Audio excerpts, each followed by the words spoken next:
Well, I grew up on the field, so my mom's a varsity coach. She's been there for 27 years. So when I was 2 years old, I was on the field on a blanket, gave me some snacks, and I pretty much watched it from then on. So I don't think there was a way I wasn't going to love this sport.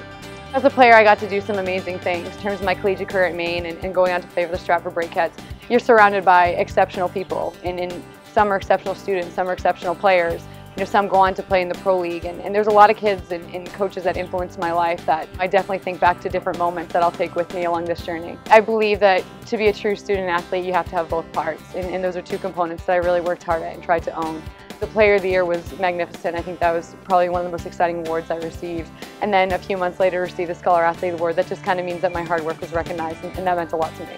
You certainly have to make sacrifices as a student athlete, and I think that was the part that I really needed to understand. You don't get to go out, you don't get to do as many things as others, but the reward is so much better on the other end. So for me, it was a matter of structure, being organized, and having practice and lift at all different times. You kind of figure out how to get your work done in the midst of that, and I think that really helped me. My advice, you simply have to sacrifice. You have to give some things up in order to be the person you want to be and to do the things that you want to do.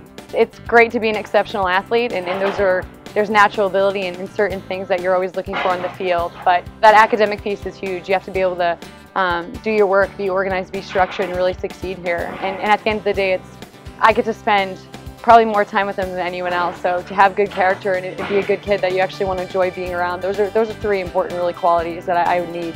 That work ethic part is huge for me. So how I worked as a player is how I'll work as a coach. There's never enough reps as a player for me, and I don't think there'll be enough office time and reps for the kids.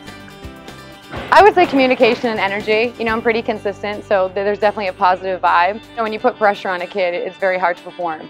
So for me, I kind of go the other mentality, and greatness is contagious. If you make someone feel great, they're going to be great.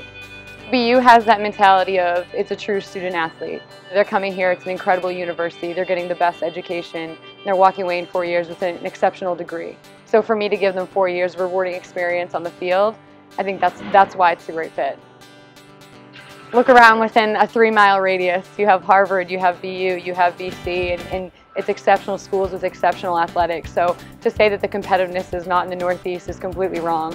I mean, we have the ACC, the Patriot League, and the Ivy League. So, you know, that's the best student athletes.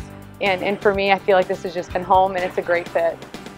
I think the question should be, what am I not working on? So I go back and forth through administrative tasks and compliance and recruiting and scholarships and down to practice and expectations and what I want in the weight room. And so it's definitely been a busy couple of weeks, and I assume it's going to be a next busy couple months until the girls return. I'm excited to get some assistance in here and help with the workload a little bit.